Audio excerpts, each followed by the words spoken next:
ഈയിടയ്ക്ക് ഇറങ്ങിയ Meta ray-ban ഗ്ലാസുകളിലൂടെ നടക്കുന്ന എന്തെന്നറിഞ്ഞാൽ നിങ്ങൾ ഷോക്കായി പോകും. മെറ്റയുടെ സ്മാർട്ട് ഗ്ലാസ് ആയ മെറ്റ റേ-ബാനിലൂടെ പകർത്തുന്ന വീഡിയോകൾ കെനിയയിലെ ഒരു പറ്റം ടെക് ജീവനക്കാർ ഡയറക്റ്റായിട്ട് കാണുകയാണ് എന്ന് പറഞ്ഞാൽ നിങ്ങൾ വിശ്വസിക്കുമോ? അതായത് പ്രൈവസിക്കൊക്കെ പുല്ലുവില കാറ്റിൽ പറത്തുകയാണ്. ഓൾറെഡി ഈ ഗ്ലാസ് എടുക്കുമ്പോഴും അത് ഇൻസ്റ്റാൾ ചെയ്യുമ്പോൾ കോൺഫിഗർ ചെയ്യുമ്പോഴും ഇതിന് വേണ്ടിയുള്ള പെർമിഷൻസ് ഒക്കെ നമ്മുടെ കയ്യിൽ നിന്ന് അടിച്ചു മാറ്റുന്നുണ്ട് മെറ്റ. അത് വേറൊരു വിഷയം.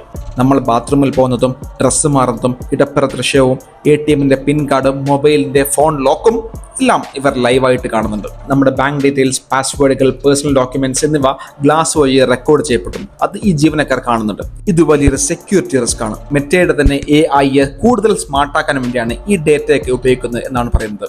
അതിനു വേണ്ടിയാണ് ഈ ടെക് ജീവനക്കാർ ഈ വീഡിയോകളെ കാണുന്നതും ഈ കണ്ട വീഡിയോകൾ ലേബൽ ചെയ്യുന്നതും ലേബൽ ചെയ്ത ഡേറ്റ AIക്ക് ട്രെയിൻ ചെയ്യാൻ വേണ്ടി കൈമാറുന്നതും. കഴിഞ്ഞ ഒരു വർഷം മാത്രം 70 ലക്ഷത്തോളം സ്മാർട്ട് ഗ്ലാസുകളാണ് വിറ്റുപോയത്. അതായത് ലക്ഷക്കണക്കിന് ആൾക്കാരുടെ സ്വകാര്യ ജീവിതം ഇപ്പോൾ ലൈവായി പലരും കണ്ടുകൊണ്ടിരിക്കുന്നു.